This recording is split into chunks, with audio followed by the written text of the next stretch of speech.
Les enfants de la lune et du soleil par Gwendoline Mesley. Au pied d'une montagne se trouvaient deux enfants. Chacun d'eux était enthousiaste et rempli d'amour l'un pour l'autre. L'un était l'enfant de la lune et l'autre l'enfant du soleil. La montagne, au pied de laquelle ils se trouvaient, était le monde. La lune dit à son enfant : « Mon très cher amour, il est temps de commencer ton voyage. Tu parcourras le versant gauche de la montagne. » Et le soleil dit à son enfant : « Mon petit rayon, pars à l'aventure. Le versant de droite sera ton terrain de jeu. Que l'amour qui vous lie l'un à l'autre soit votre guide et qu'il vous permette de vous retrouver. » Les enfants se mirent en route. Leur ascension durèrent des milliers d'années.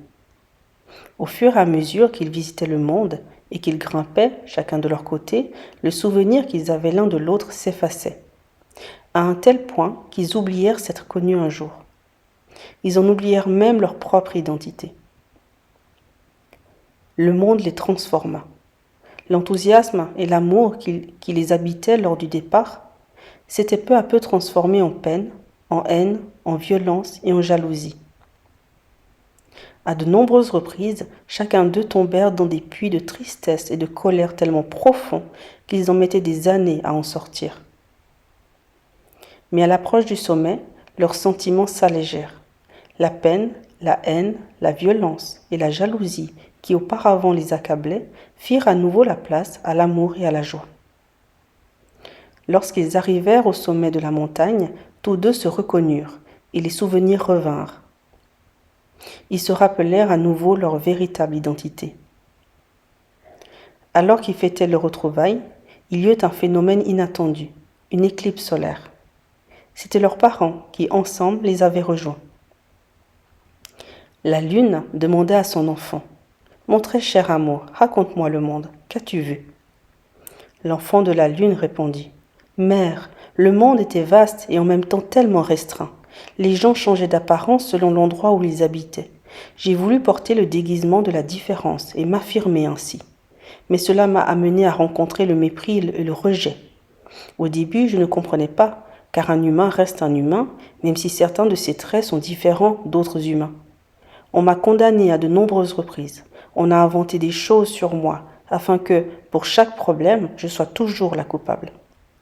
Pourtant, ma seule faute a été de ne pas ressembler aux personnes qui m'entouraient et d'avoir l'audace de m'affirmer.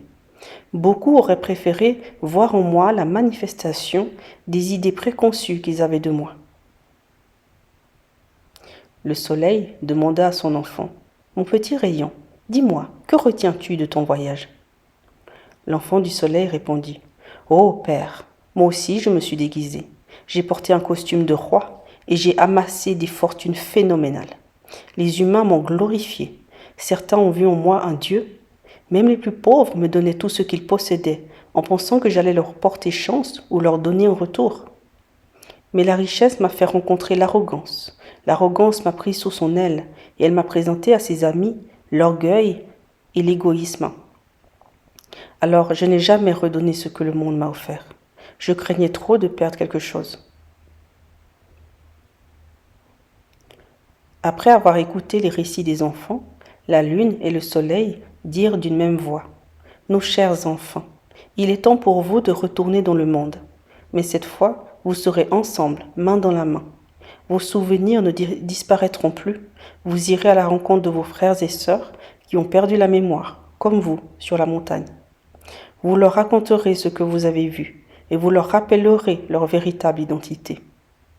Par amour, laissez-leur le choix de vous croire ou non, car il s'agit de leur ascension.